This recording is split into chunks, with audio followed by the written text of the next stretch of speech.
एक रात्रि क्लास है 16 जुलाई 1967 में। बाबा ने सुबह तो समझाया था कि गीता के भगवान वाला जो चित्र है वो बहुत जरूरी है। कौन सा चित्र है? क्या चित्र है? उसमें चित्र क्या है? दो पोर्शन दिखाए हैं।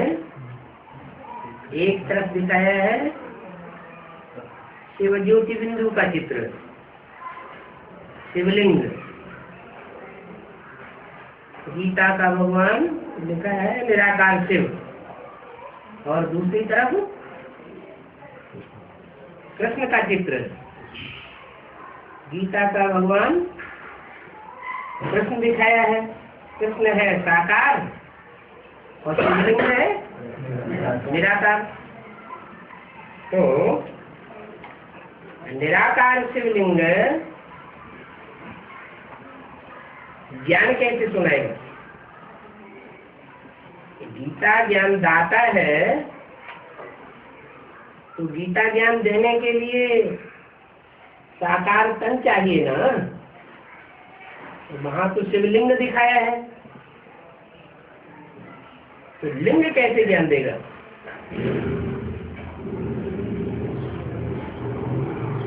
चलो, कृष्ण गीता का भगवान नहीं है, वो साकार है, बच्चे के रूप में दिखाया है। कृष्ण बच्चा बुद्धि है। माना इसका ये मतलब हुआ कि कृष्ण जो गीता का भगवान दिखाया गया है वो अपने अंतिम 84वें जन्म में जब दादा लेखराज के रूप में होता है और उसमें परमात्मा शिव प्रवेश करते हैं तो वो बच्चा बुद्धि का पार्ट बजाता है। बुद्धि उतनी तीक्ष्ण नहीं है जैसे बच्चे की बुद्धि होती है। जितना बता दिया उतना सुन लिया और मान लिया। ऐसे ही ब्रह्मा के मुख से जो कुछ भी बोला परमात्मा शिव ने वो बेसिकली धारण कर लिया, लेकिन उसकी गहराई क्या है, उसका अर्थ क्या है, वो उन्होंने नहीं समझ पाया। उनसे ज्यादा बुद्धि तो चलती थी मम्मा की, एक पॉइंट को लेकर के उसकी डिटेल में जाती थी। परंतु मम्मा भी ब्रह्मा के नक्शे कदम पर चलने वाली थी, इसलिए ब्रह्मा के मुख से जो वाणी निकली उस वाणी का ही बेसिकली विस्तार किया। बाकी उसकी गहराई क्या है वो उनकी बुद्धि में भी नहीं बैठा, क्योंकि ब्रह्मा की ही सहयोगिनी है। तो गीता का भगवान कृष्ण नहीं हो सकता का मतलब यह है कि कृष्ण अंतिम जन्म में 84वें जन्म में बच्चा बुद्धि का पार्ट बजाने के कारण वो गीता का भगवान नहीं हो सकता, क्योंकि भगवान आगे के राज्य को सिखाते हैं और बच्चा राज की बातों को क्या जानेगा। न जानने के कारण उनको गीता का भगवान नहीं कहा जा सकता। दूसरी बात, कृष्ण तो निराकारी स्टेज में था ही नहीं। माना कृष्ण अंतिम 84वें जन्म में ब्रह्मा के रूप में जब पार्ट बजाते हैं तो उनका एक भी फोटो निराकारी स्टेज वाला नहीं। जितने भी सैकड़ों हजारों की तादाद में फोटो खींचे गए हैं सब साकारी स्टेज वाले हैं। जैसे धर्म पिताएं होते हैं, अपने धर्म के बीच में वो बीज है, अपने धर्म के झाड़ में वो अपने धर्म के बीज है, उन बीज से विस्तार होता है।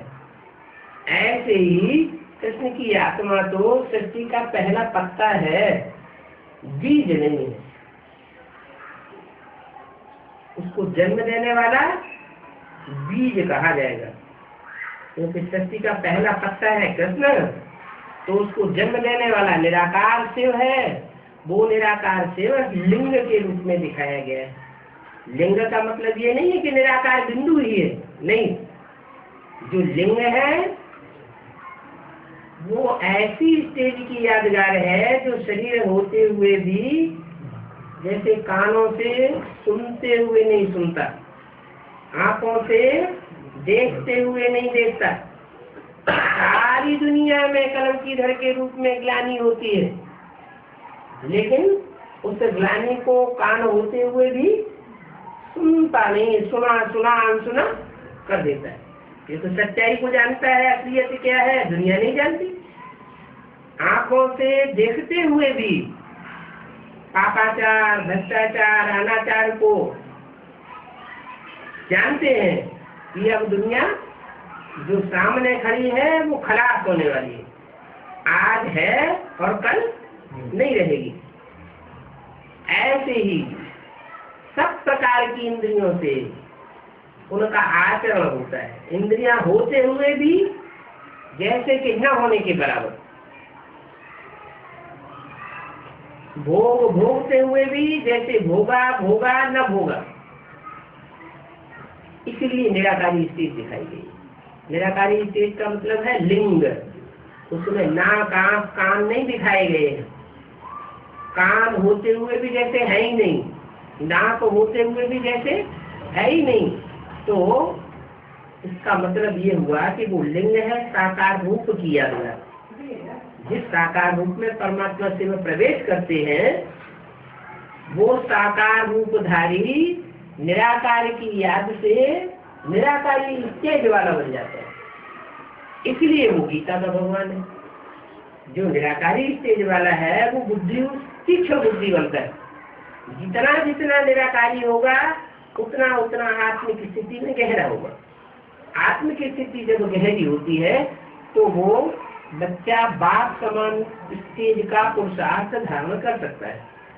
सिर्फ आत्माओं का बात है, मनुष्यों का बात है वो जो मनुष्यों के बीच में सबसे जास्ती निराकारी स्टेज धारण करता है। वो निराकारी स्टेज धारण करने के कारण शिव समान बन जाता है। शिव समान बनने वाले को ही शिव के साथ नाम से जोड़ दिया गया। शिव शंकर है और किसी देवता को शिव के साथ नहीं जोड़ा है, विष्णु को नहीं जोड़ा है, ब्रह्मा को नहीं जोड़ा है। क्यों नहीं जोड़ा है? क्योंकि बाप समान स्टेज का पुरुषार्थ उन्होंने नहीं किया। पहले पहले शंकर ने वो पुरुषार्थ किया, इसलिए देव देव महादेव कहा जाता है। तो गीता के भगवान वाला जो चित्र है वो बहुत जरूरी है, वो अखबारों में भी जाना चाहिए, एरोप्लेन से भी गिराना चाहिए। और पतित पावन शिव परमात्मा परम पिता है, न कि पानी की गंगा, ये चित्र भी जाना चाहिए। दूसरा भी चित्र, शिव और शंकर अलग अलग है। शिव ज्योति बिंदु का नाम है और शंकर इसका नाम है। शंकर देवताओं में जो बड़े से बड़े पार्टधारी है, ऊंचे से ऊंचा पार्टधारी है, उसका नाम शंकर है। शंकर का अर्थ ही है जिसमें तीन आत्माएं प्रविष्ट होकर के संकरण करती है। शिव भी प्रवेश है, राम की आत्मा भी है और कृष्ण की सोल भी प्रवेश करती है। वो निराकार है शिव, वो आकारी है शंकर। इसमें भी मुख्य गीता पर मदार है। भारत में गीता पढ़ते पढ़ते पतित बने। कौन सी गीता पढ़ते पढ़ते पतित बने? कृष्ण की गीता। जिस गीता में कृष्ण साकार बच्चे का नाम डाल दिया है उसका कोई अर्थ ही नहीं बनता। साकार और निराकार।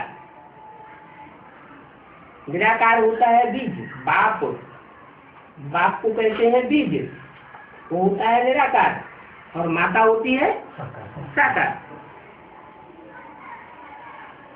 साकार की याद से नीचे गिरेंगे, निराकार की याद से ऊंचे उठते हैं वो। लेकिन वो निराकार भी साकार शरीर में होना चाहिए, ऐसे नहीं बिंदु को याद करने से कोई ऊंचे चढ़ेंगे। इसलिए एक कन्नड़ वाणी में ये वाक्य मिला कि न निराकार को याद करना है, न साकार को याद करना है, न आकार को याद करना है। किसको याद करना है? साकार में निराकार को याद करेंगे तो चैतन्य की याद है, प्रैक्टिकल याद है। सिर्फ बिंदु को याद करेंगे तो बिंदु तो निर्गुण है। क्या बिंदु में न गुण है और न अवगुण है। जो बिंदु है वो बिंदु स्वरूप से जैसे जड़वत है, बिना शरीर धारण किए कोई कार्य नहीं कर सकता।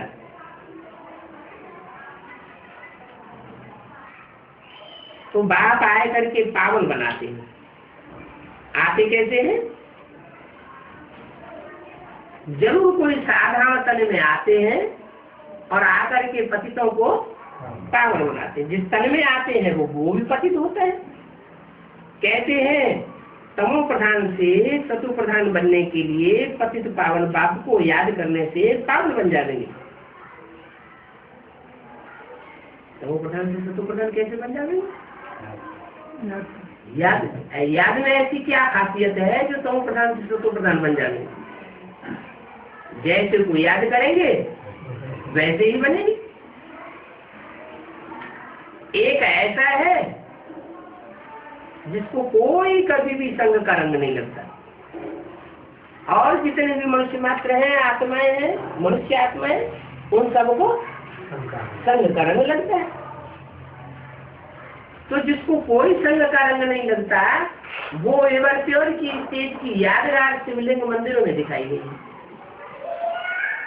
उसको कोई संग का रंग नहीं लगता है, इसलिए उसकी पूजा होती है। पूजा का आधार क्या है? प्योरिटी। ऐसी प्योरिटी जो कोई और मनुष्य मात्र में देखने में नहीं आती।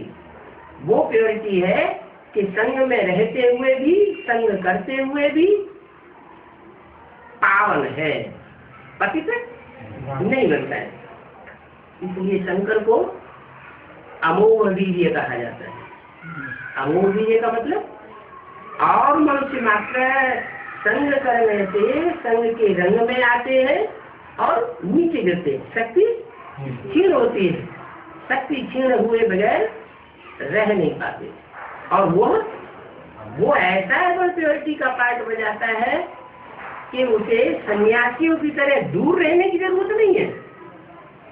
सन्यासी तो घबरा जाते हैं, पतित बनते बनते परेशान हो जाते हैं तो छोड़ करके भागते हैं। वो तो है निवृत्ति मार्ग वाला, और शिव है पक्का प्रवृत्ति मार्ग वाला। पक्का प्रवृत्ति मार्ग वाला वही हो सकता है जो अखंड योगी हो। अखंड योगी का मतलब क्या हुआ? जिसकी याद में, स्मृति में खंडन न होता हो, निरंतर याद। तो शिव है स्वस्थिति में धारण रहने वाला। शिव सदा शिव है, थोड़े समय के लिए शिव नहीं है। कभी शिव कभी अशिव, वो सवाल ही पैदा नहीं होता। शिव का अर्थ ही है कल्याणकारी।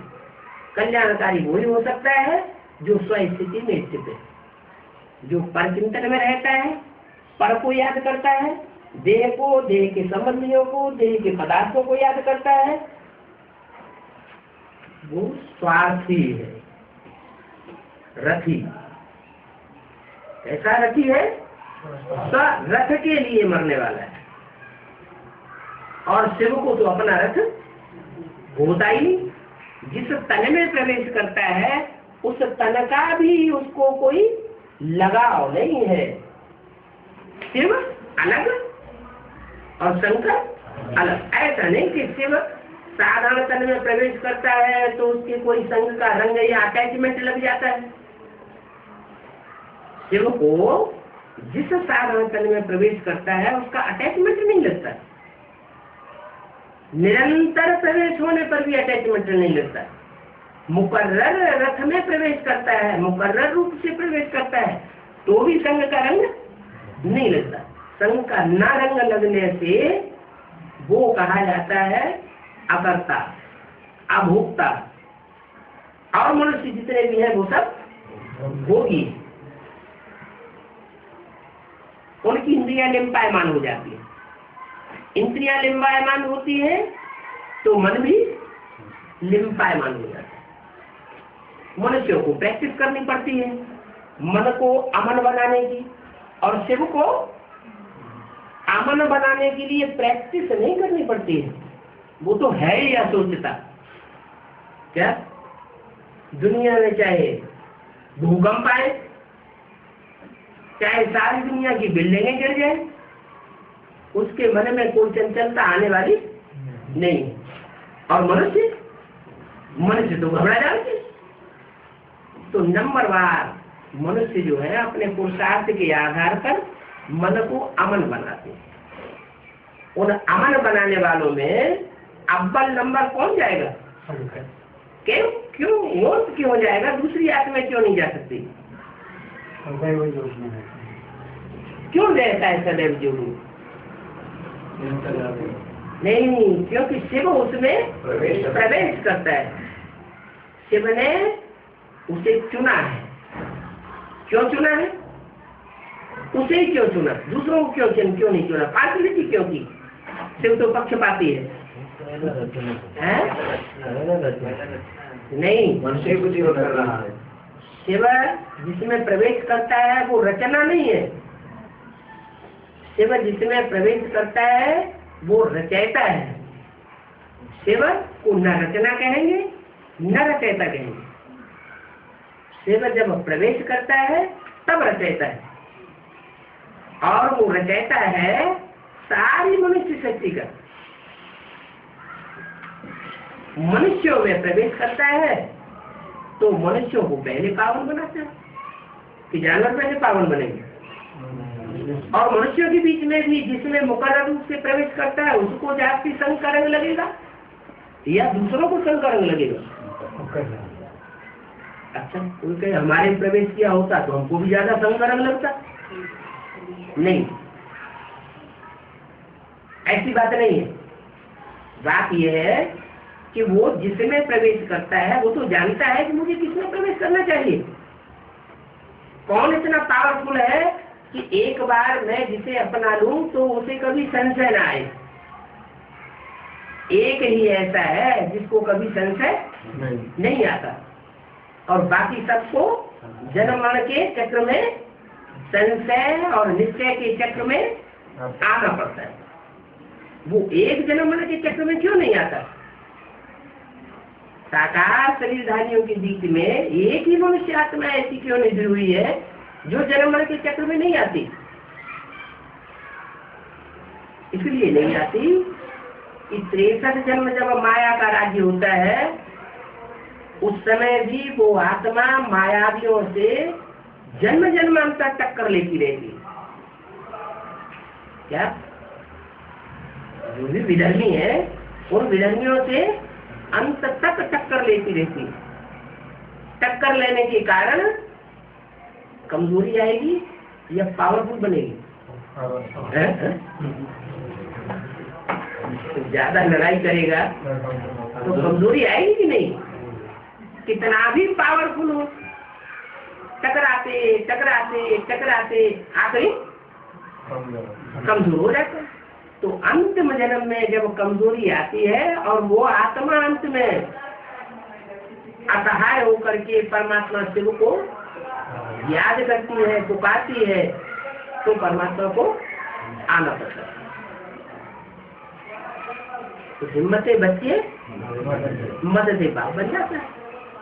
इसलिए ये कहा जाता है बनी बनाई बन रही और अब कुछ बननी ना। माने 63 जन्म में कोई आत्मा है तो पहले जन्म में द्वापर से ही देह अभिमानी बन जाती है, पतित बन जाती है, और कोई आत्मा अंतिम जन्म तक आते आते देह अभिमानी बनती है। तो ज्यादा सुखी कौन सी रहेंगी? जो अंतिम जन्म तक आते आते देह अभिमानी बनती है और उससे पहले आत्म की स्थिति में रहती है, उनको जरूर सुख जाती हो। स्वस्थिति से सुख और परिस्थिति से परचिंतन से दुख होता है। तो ये नियम है कि परमात्मा राजयोग सिखाने वाला है और परमपिता परमात्मा के सिवाय कोई मनुष्य मात्र वो राज की बातें बता नहीं सकता। तो ऐसे ऐसे चित्र अच्छे अच्छे बनाने चाहिए और फिर ये भी समझाना है कि ज्ञान भक्ति फिर है वैराग्य। क्या परमात्मा बाप जब आते हैं तो ज्ञान सुनाते हैं, ज्ञान सुनाने से ज्ञान की रोशनी होने से भक्ति रूपी अंधियारा खलास हो जाता है और जब भक्ति का अंधियारा खलास हो जाता है तो वैराग आता है। अज्ञान अंधकार दूर होगा तो आदमी को ये संसार दिखाई नहीं पड़ेगा। पंप एंड शो वाला क्या बुद्धि में रहेगा हमेशा, ये दुनिया गई कि गई, अब इस दुनिया में कोई सार नहीं है। तो ज्ञान से भक्ति का विनाश होता है, भक्ति का नाश होता है।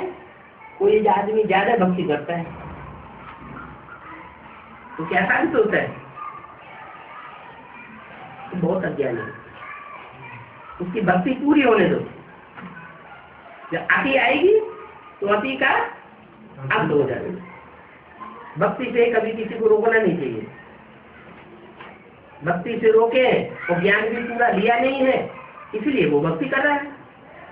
ज्ञान में चलने वाले बहुत से ऐसे होते हैं, ज्ञान में भी चलते रहते हैं और भक्ति के कर्मकांड भी करते रहते हैं। इससे क्या साबित हुआ कि उनकी भक्ति अभी पूरी नहीं हुई। बहुत ऐसे हैं जो ज्ञान में चलते चलते शरीर छोड़ देंगे। क्यों? क्योंकि उनके भक्ति के संस्कार पूरे नहीं होते। एडवांस में भी कोई है जो ज्ञान में चलते चलते कोई संस्कार ऐसा बहुत पक्का है कि उनको टिकने नहीं देता और उनको शरीर छोड़ना पड़ता है।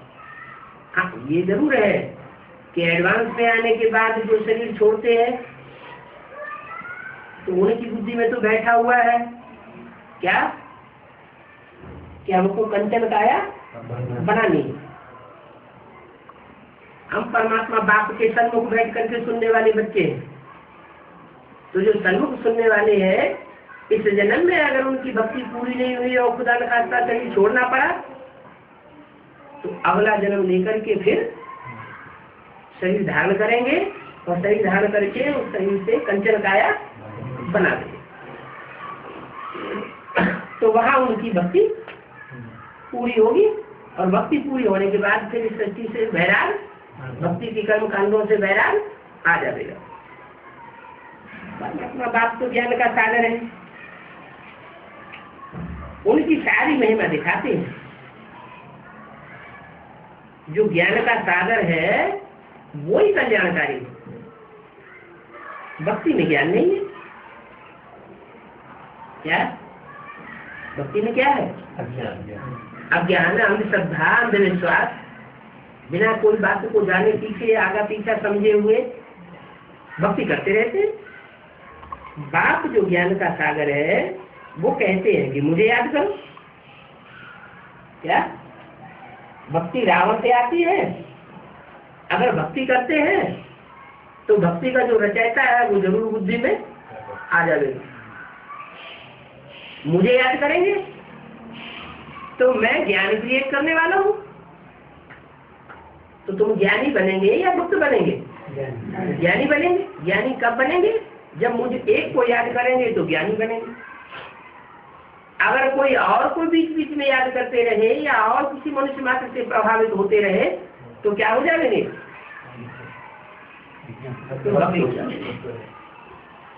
क्योंकि एक से आता है ज्ञान और अनेकों खोपड़ियों से आता है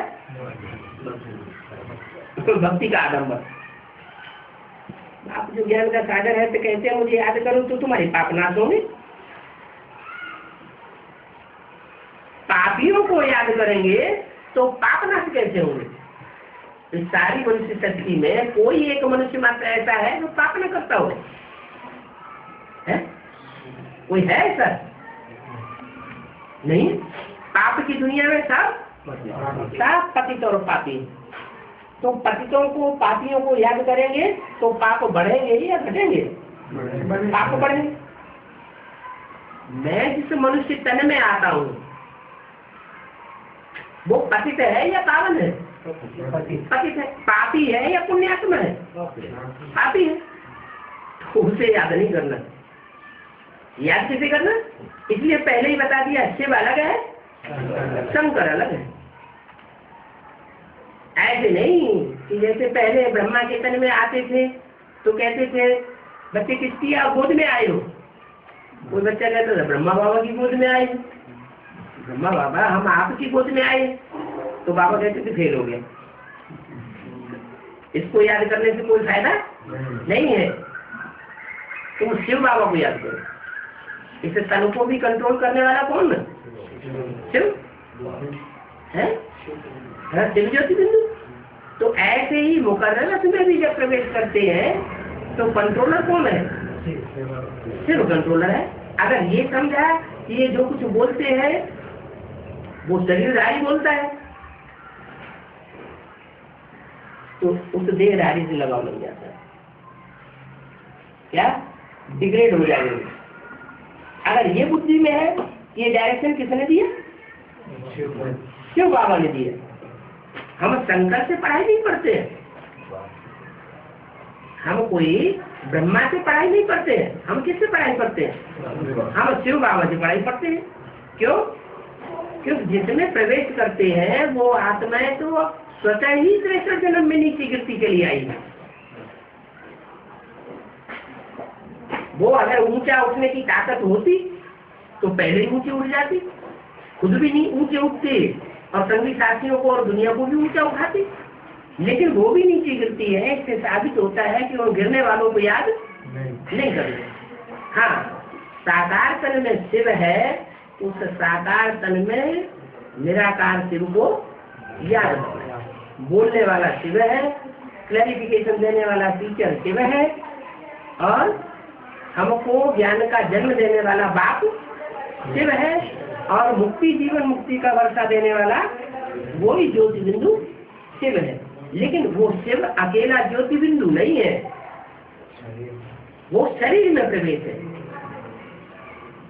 वो शरीर चैतन्य की आधार पर है, शिव की प्रवेशता की। शिव अगर प्रवेश न हो तो जैसे दुनिया वाले मोटा है, उनके ऊपर ज्ञान का कोई असर नहीं होता, ऐसे वो भी मोटा है। शिव सब भी हो सकता है। कब? सबको याद करना कब कहा जाए? अगर उस देहधारी के चेहरे को ही याद किया, देह को ही याद किया और ज्योति बिंदु शिव को याद नहीं किया तो वो सब है। सबको याद करने से क्या होगा? सब बन जाएंगे। तो बोला तुम्हारे पाप नाश हो जाने, इसलिए ईमान एकम याद करो, तुम सदगति को पालेंगे। तो सत्य कौन हुआ? सत्यम शिवम सुंदरम। ये नहीं कहते सत्यम शंकरम सुंदरम, कहते हैं क्या? नहीं, शंकर सदा सुंदर नहीं। अगर सदा सुंदर होता तो फिर उसको याद करने की दरकार नहीं होती। सर्व का सदस्य दाता एक ही है। क्या? शिव शंकर दो है, उनको एक नहीं कहेंगे। भक्ति मार्ग में अज्ञानता के कारण शिव शंकर को एक कह देते हैं। वो नहीं जानते कि शंकर में शिव का प्रवेश होता है। बड़े द्वापर में चित्र बना दिए, लेकिन उस चित्र का अर्थ नहीं जानते। कौन सा चित्र? नहीं, लिंग का। लिंग का जो चित्र बनाया है वो लिंग क्या है और उसमें बिंदु क्या है, वो हीरा क्या है, तो मनुष्यों की बुद्धि में नहीं बैठता। अब बाप ने हमको समझाया कि लिंग किसकी यादगार है? साकार की यादगार है। और बिंदु किसकी यादगार है? शिव की प्रवेशता की यादगार है। तो सदगति संगम पर ही होती है। क्यों? और युगों में क्यों नहीं होती? क्योंकि और युगों में सत्य गति करने वाला शिव पाप आता ही नहीं। वो सिर्फ कलयुग के अंत और सतयुग के आज में ही आता है। और आकर के सत्य गति हमारी मन बुद्धि पहले कराता है। पहले मन बुद्धि की सतगति होती है, फिर उसके बाद जब वाइब्रेशन सुधरते हैं, बुद्धि में वाइब्रेशन जब सुधर जाएंगे, सब संकल्प ही आते रहेंगे, तो वाइब्रेशन सुधरने से क्या होगा? शरीर भी निरोगी कंचन काया बनेगा। हाँ, सदगति संगम पर होती है। तो जरूर सभी सदगति में है, संगम की शुरुआत में या दुर्गति में? संगम की शुरुआत में 100 साल का संगम है। तो संगम जब शुरू होता है तो सब दुर्गति में है या सदगति में? दुर्गति में है, तब तो शिव को आने की जरूरत है। तो संगम युग में पहले होते हैं सात दुर्गति। क्या? एक मूर्ति के द्वारा पाठ चला, दुर्गति। दूसरी मूर्ति के द्वारा पाठ चला, क्या कहेंगे? दूसरी मूर्ति के द्वारा पाठ चला तो दुर्गति नहीं है, सदगति है। तो पहले पुरुषार्थ में ब्रह्मा के द्वारा पाठ चला तो पुरुषार्थ में नहीं थे। अब थोड़ा पुरुषार्थ, अब ज्यादा पुरुषार्थ में होंगे, लेकिन सदगति है या नहीं है? सदगति है। पूरा देखो, अगर सदगति है तो सतयुग है। अगर है थोड़ा थोड़ा सदगति है तो इसका मतलब ज्यादा ज्यादा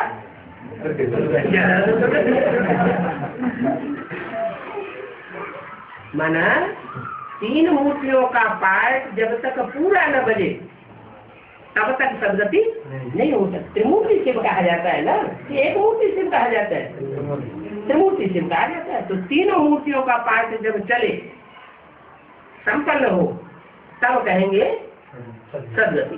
त्रिमूर्ति शिव द्वारा सदगति होती है। इसलिए कहा जाता है विजयी विश्व तिरंगा प्यारा, झंडा ऊंचा है। कौन सा झंडा? त्रिमूर्ति शिव की यादगार का झंडा है। कपड़े का झंडा नहीं है, शरीर ही कपड़ा है। 3 शरीर रूपी वस्त्र है। एक ब्रह्मा का शरीर रूपी वस्त्र, एक विष्णु का शरीर रूपी वस्त्र और एक शंकर का शरीर रूपी वस्त्र। तो संगम पर सदगति होती है। तो जरूर कहेंगे कि संगम में पहले पहले सब दुर्गति में। दूसरी मूर्ति का कोई पाठ चलता है तो भी क्या कहेंगे? सब दुर्गति में है। और दूसरी मूर्ति के पाठ का टाइम पूरा होता है, 30 साल बटे हुए ना, तो कहेंगे एक की सदगति और बाकी सब दुर्गति। सदगति है मन बुद्धि की, वो भी प्रैक्टिकल साकार में नहीं कहेंगे। साकार में कब कहेंगे? प्रैक्टिकल पार्ट कब शुरू हो? जब प्रैक्टिकल मूर्ति प्रैक्टिकल पार्ट बजावे। तो प्रैक्टिकल पार्ट बजाने वाली मूर्ति है विष्णु। 3 पार्टियां हैं ना, क्या? एडवांस पार्टी की 3 ग्रुप है। एक है इंस्पिरेटिंग पार्टी, जो बेसिक नॉलेज में संपन्न बन जाते हैं और संपन्न बनने के बाद शरीर छोड़ते हैं, पक्का निश्चय बुद्धि बन जाते हैं, तो वो इंस्पिरेटिंग पार्टी बनती है शरीर छोड़ करके। साकार शरीर से पाठ नहीं बजाते, वो सिर्फ आकारी शरीर से पाठ बजाते हैं। और जिनमें प्रवेश करते हैं उनके उमंग उत्साह को बढ़ाते रहते हैं। तो सदगति दाता है एक। क्या 3 मूर्तियां सदगति दाता नहीं है? 3 मूर्तियों में जो चैतन्य आत्मा है वो सदगति दाता ही नहीं है। उनके द्वारा भी सदगति करने वाला कौन है? शिव सदगति करने वाला है। एक ही सदगति दाता है जो संगम पर आकर के सभी की सदगति करते हैं। क्या नंबर बार एक जैसी सदगति नहीं, जैसा जैसा जिसका पुरुषार्थ वैसी वैसी उनकी सदगति होती है। नई दुनिया में है एक सदगति। क्या नई दुनिया में सदगति और पुरानी दुनिया में दुर्गति। अच्छा, और अभी तो अपने तो बाप दादा ने कह दिया कि तुम बच्चों को नई दुनिया की सौगात दी, तो जिनको सौगात मिली है तो क्या वो नई दुनिया में आ गए?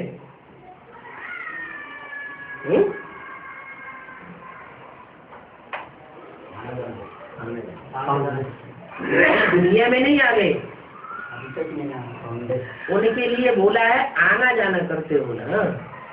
इसका मतलब वहाँ जो जाने वाले हैं उनकी भी अभी सदगति, संकल्पों की पूरी गति शुद्ध नहीं हुई है।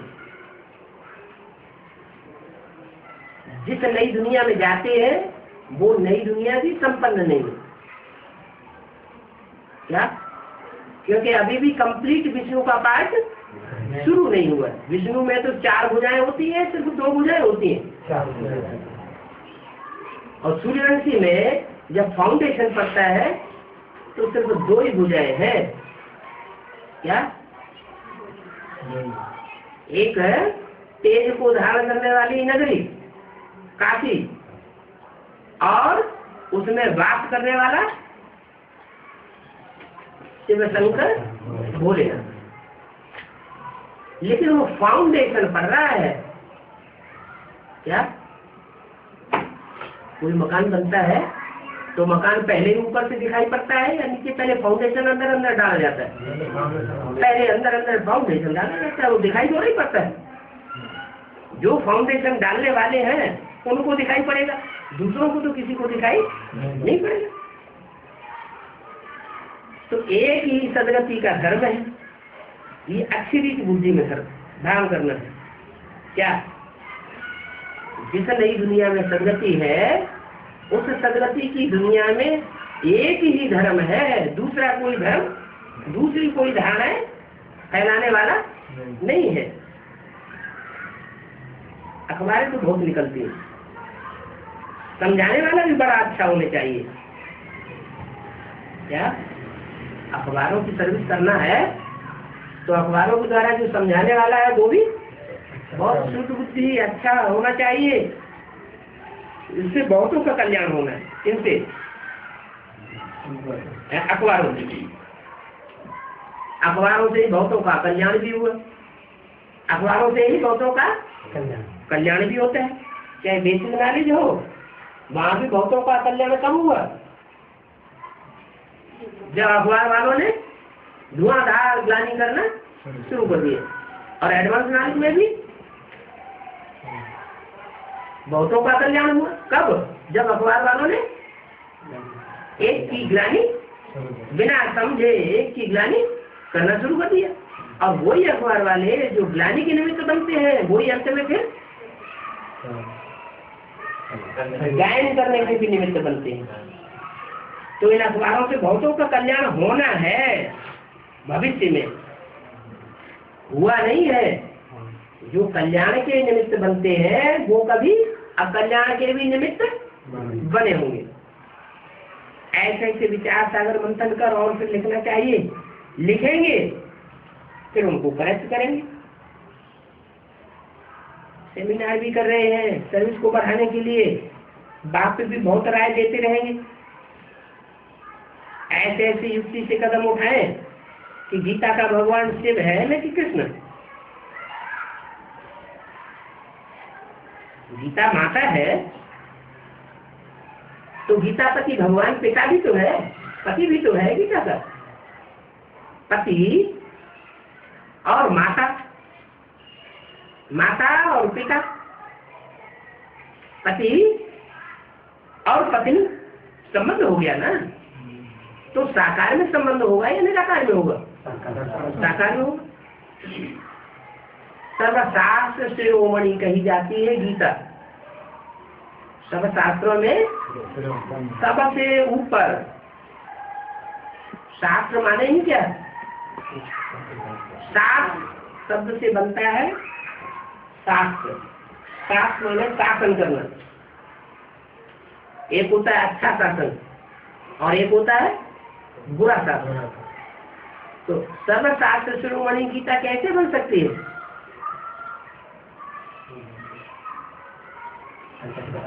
जब शिव के कंट्रोल में, शिव के कंट्रोल में है तो सर्वशास्त्र शिरोमणि, और शिव के कंट्रोल में नहीं है, कृष्ण गीता का भगवान बन बैठता है तो सबको गड्ढे में ले जाने वाली बनती है।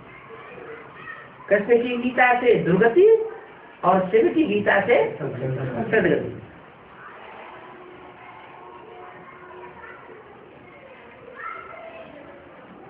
तो ये अच्छी रीति समझाना चाहिए कि गीता का भगवान शिव है, उसे गीता पति कहा जाता है। पति साकार होगा या निराकार होगा? पति तो जरूर साकार होना चाहिए। शिव ज्योति बिंदु वो सिर्फ बिंदु बिंदु आत्माओं का बाप है, उसका और कोई संबंध बनता ही नहीं। वो बाप और बिंदु बिंदु आत्मा सब क्या? बच्चे। बच्ची अभी नहीं, बच्ची का भी संबंध कब बने? जब वो साकार में प्रवेश करे तो बच्चियां भी होती हैं और बच्चे भी होते हैं। तो ये बड़ा युक्ति से लिखो, लिखने की बड़ी युक्ति चाहिए। क्या? कि गीता का भगवान शिव है, कृष्ण नहीं है। नंबर 1 बात है ये। पतित पावन बाप है, पतितों को पावन बनाने वाला कृष्ण नहीं है। क्या? संग के रंग से पतितों को पावन बनाएगा बाप। कृष्ण बच्चा पतितों को पावन नहीं बना सकता।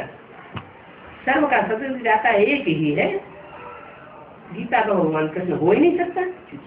तो ये सब अच्छी भी धारण करने की बातें हैं, ये तंत्र की बातें हैं।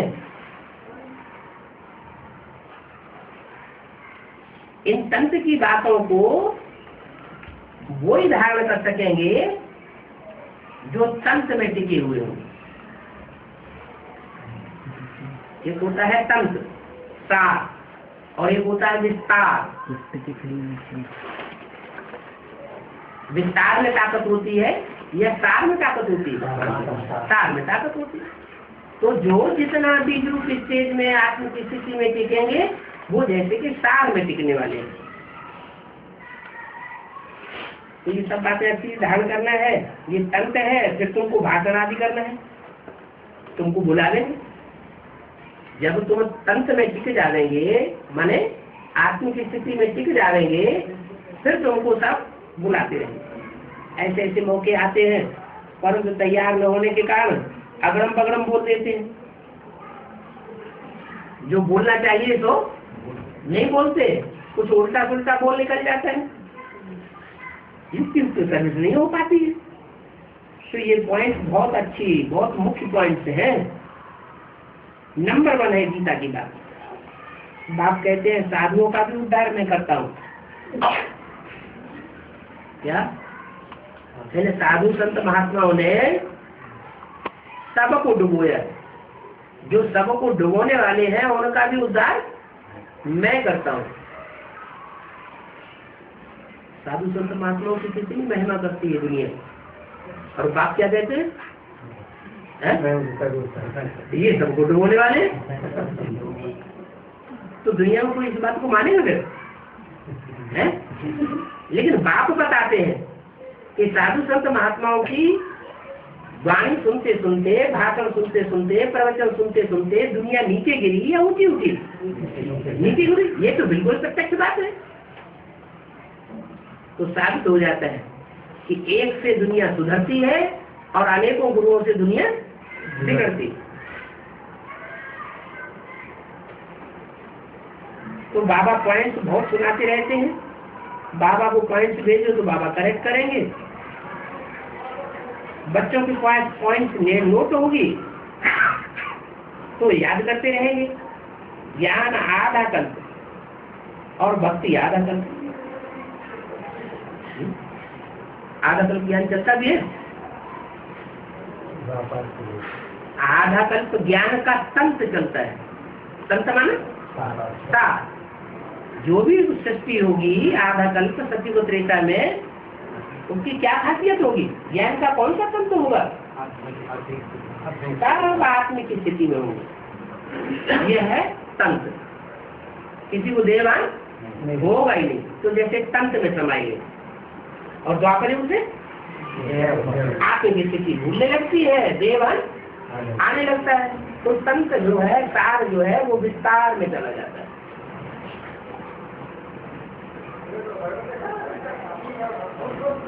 तो बाप कहते हैं माँ में कम याद करो। तो माँ में कम याद करने से क्या होगा? तुम वैरागी बन जाओगे। क्या? जैसे का संग करेंगे क्या होगा? वैरागी बन जाएंगे। जो संग हमने किया तो शिव का किया। शिव से ज्यादा वैरागी कोई और है? क्यों? वो कितने साल वैराग करता है? 5000 साल वैरागी बन के रहता है। दुनिया से कोई लगाओ न, चिल्लाती रहे दुनिया, बुलाती रहे, झांझ मंजीरा बदंग बजाते रहे, लेकिन वो आने वाला नहीं है। जब पूरा पतित पने का ग्रहण लगता है तब बात आते, अपने टाइम पर आते हैं। तो बोला ज्ञान मिलता है तो भक्ति से वैराग आता है, फिर तुम वैरागी बन जाते हैं। सच्चे सच्चे वैरागी तुम बनते हो। वो तो सिर्फ नाम दिखाई देते हैं साधु संत महात्मा, लेकिन वो वैरागी होते नहीं। पहले फिर भी उनमें वैराग था तो जंगलों में जाके रहते थे, और अब तो उनमें राग द्वेष आ गया है। क्या? राग माना लगाव। तो जिनमें लगाव आ जाता है तो फिर शहरों में घुस पड़े, फिर ऊंची ऊंची बिल्डिंगें बनाना शुरू कर देते हैं। तो याद का सारा जौहर चाहिए। मेहनत करके लिख करके आओ। महारथी ही लिखेंगे। बाबा समझे महारथी है, जेई बनने का पुरुषार्थ करते हैं। याद का जौहर जरूर चाहिए। बाप से तुम शक्ति लेते हो ना, इसलिए गाया हुआ है तुम शक्ति देना। बाप तो सावधान करेंगे ना, बन जानते हैं रामानुसार जैसे कल पहले पुरुषार्थ जिनका चला था वैसे ही चलेगा। बच्चों को बड़ी मेहनत करनी है, लिखा था जिनकी आवेगी तो बाबा मुरली में सुना देंगे। फलाने ने कुछ नहीं लिख भेजा तो सिद्ध होता है ये गपोड़े मारते रहते हैं, इनकी बुद्धि चलती नहीं। बाबा लिखेंगे कौन कौन विचार सागर मंथन करते हैं, कौन टाइम वेस्ट करते हैं, ये भी देखते हैं। एक बात में तुमने अगर विजय प्राप्त कर ली तो समझ लो सारी दुनिया में तुम्हारा नाम वाला हो जाएगा। इस बात में गीता का भगवान प्रैक्टिकल में कौन है? गीता कौन है? गीता पति भगवान कौन है? झूठी गीता कौन है? फिर सच्ची गीता कौन है? फिर झूठी गीता कैसे सच्ची गीता बनती है? एक सब पॉइंट बताने पड़े। तुम्हारा नाम बाड़ा होगा तो सब चक्र तो हो जाएंगे कि अरे ये तो दुनिया बदल रही है। बाप जरूर आया होगा। तुम बच्चों में बहुत थोड़े हैं जो जानते होंगे। कचहरी में कोई झूठ भी बोलते होंगे। पहले बाबा कचहरी करते थे, सबके सामने अपनी पोता मेल बताओ। जो पावरफुल होगा वो सब सच्चा सच्चा बताएगा, कमजोर होगा तो कहेंगे अरे हमारी सब बेइज्जती हो जाएगी, सबके सामने हमारी बद हो जाएगी, हम नहीं बताते पूरा। सच न बोलने से फिर बीमारी हो जाएगी। बाबा ने बोला कचहरी कर। अच्छा ओम तो मुरली का थोड़ा सा बचा हुआ पॉइंट दिया है। शादी से पहले कुमारी पवित्र है, शादी से पहले कुमारी पवित्र है और शादी के बाद अपवित्र है, तो क्या अंतर पड़ जाता है? नहीं, अगर कुमारी है, लेकिन संसार के सामने जो एक्ट है संसार वालों की, उस कुमारी के प्रति क्या अंतर पड़ता है? पूजा नहीं होती है। पहले वो पूज्य थी, तो साधु संत महात्माएं भी उसकी पूजा करते हैं, माँ बाप भी क्या करते हैं? जब कन्यादान करते हैं तो कन्या का पूजन करते हैं, पूजा करते हैं। और जब वो शादी हो जाती है, अपवित्र बन जाती है, तो उसको सबके पैर उसको छूने पड़ते हैं। पवित्र है तो पूज्य है, अपवित्र है तो क्या हो गई? पुजारी हो गई। जब शादी कर अपवित्र बनती है तो पुजारी बन जाती है। यहाँ साफ पुजारी, कहाँ? यहाँ साफ पुजारी है। अरे सब पुजारी माने कहाँ पुजारी है? कलयुग में। कन्याएं नहीं है कलयुग में? है? अरे कलयुग में कन्याएं नहीं है क्या? है? तो सब पुजारी कैसे? कन्याएं तो पूजी हुई।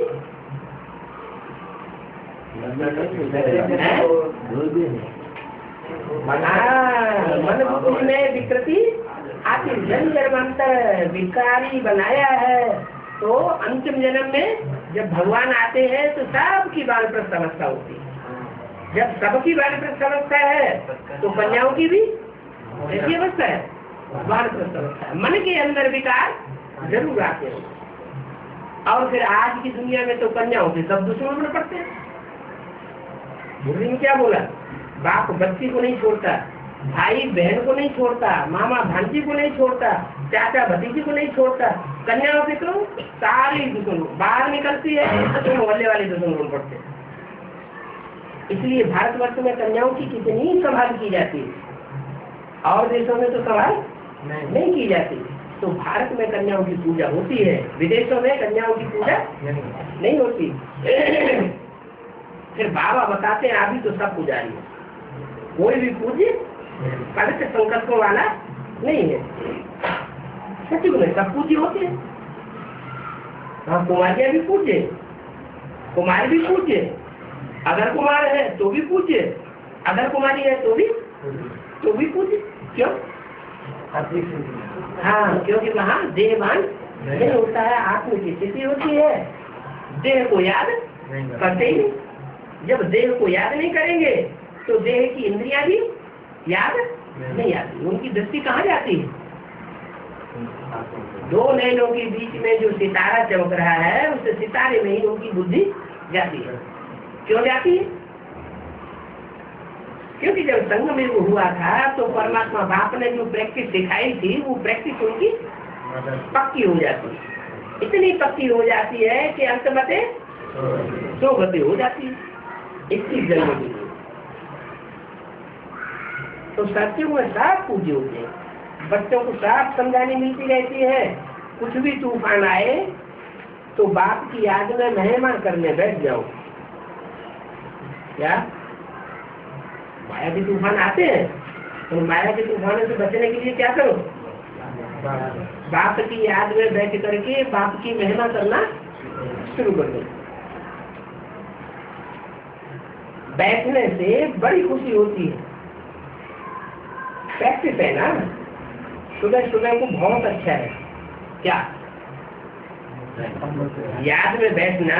सवेरे को, दिन में तो धंधा धोरी में लगना ही है, लेकिन सुबह को याद में बैठना बहुत अच्छा है। वो असर फिर सारा दिन चलेगा। अमृत बेला सारे दिन का फाउंडेशन बेला है, वो हद का अमृत बेला है। और फिर संगम युग में बेहद का अमृत बेला भी है। कब? संगम युग में एक तो होती है बेहद की रात, रात्रि के 12 बजे, या जिसको विदेशी लोग मानते हैं कि दिन की शुरुआत हुई, लेकिन वास्तव में दिन की शुरुआत नहीं है, क्योंकि सूर्य संसार में प्रत्यक्ष नहीं होता।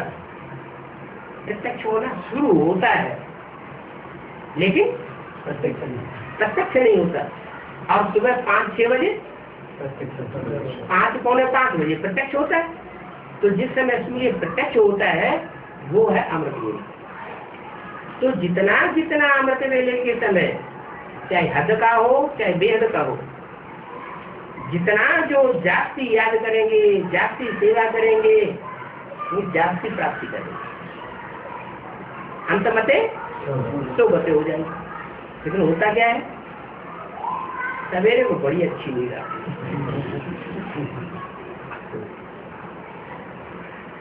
विदेशी लोग होते हैं,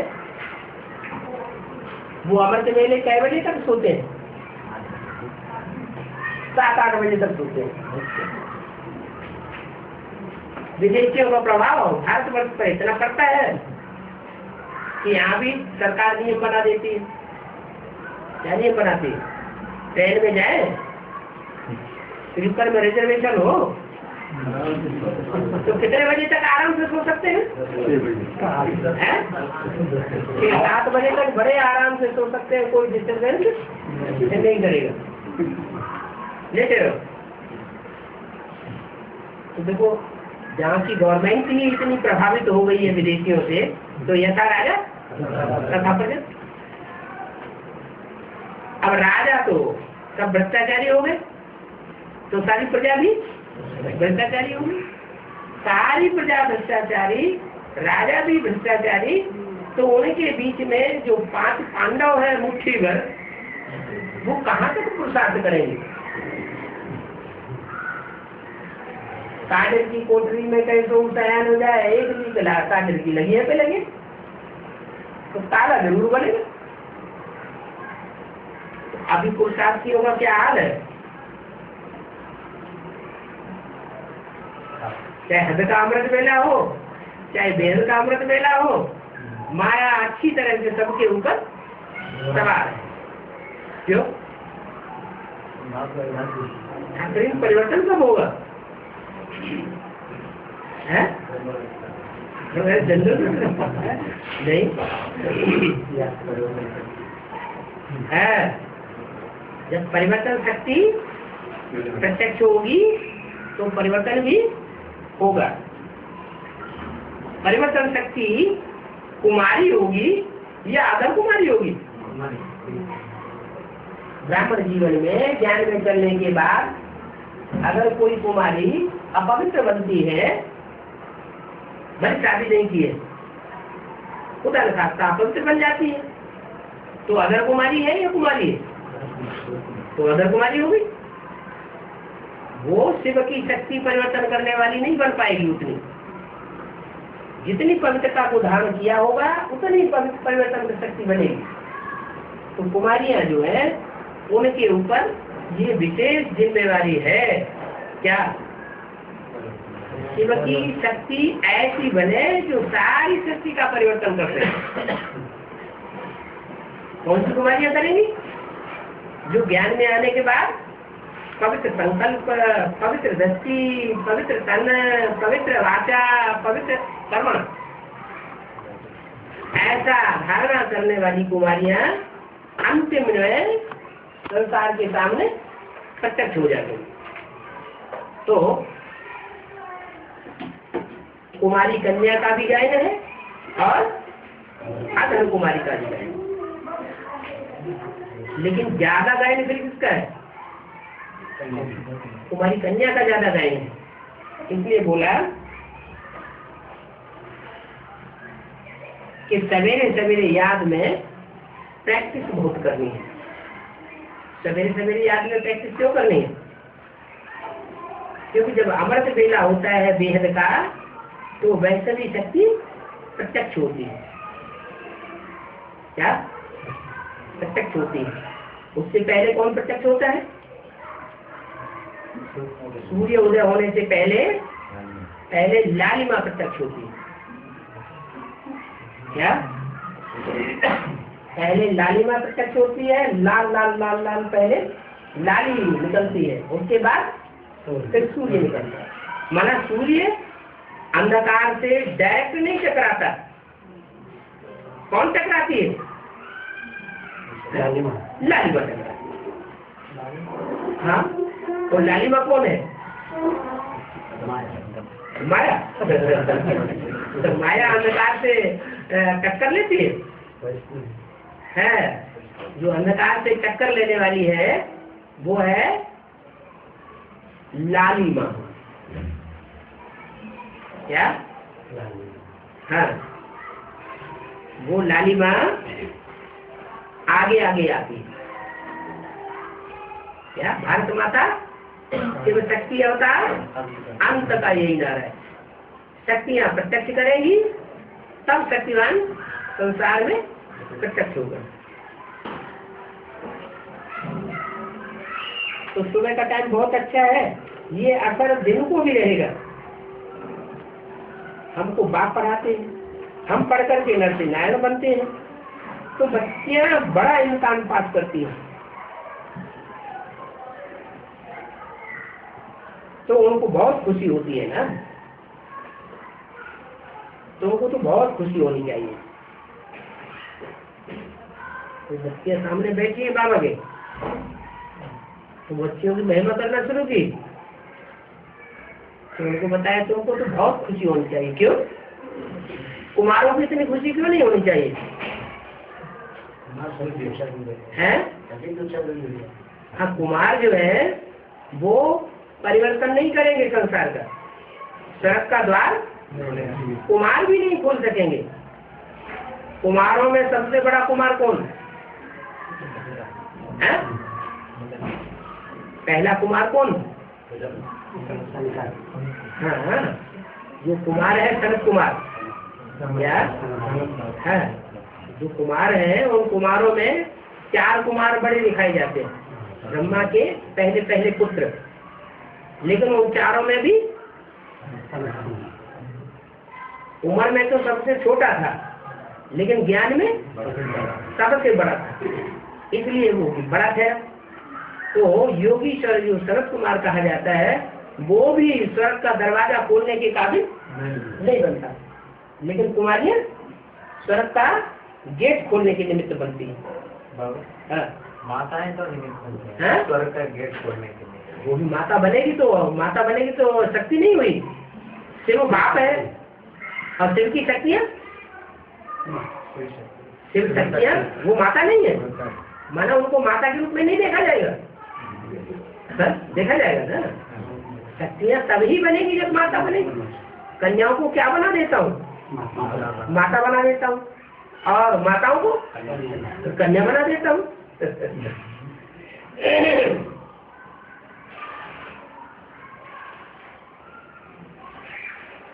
तो बुद्धि में रहना चाहिए।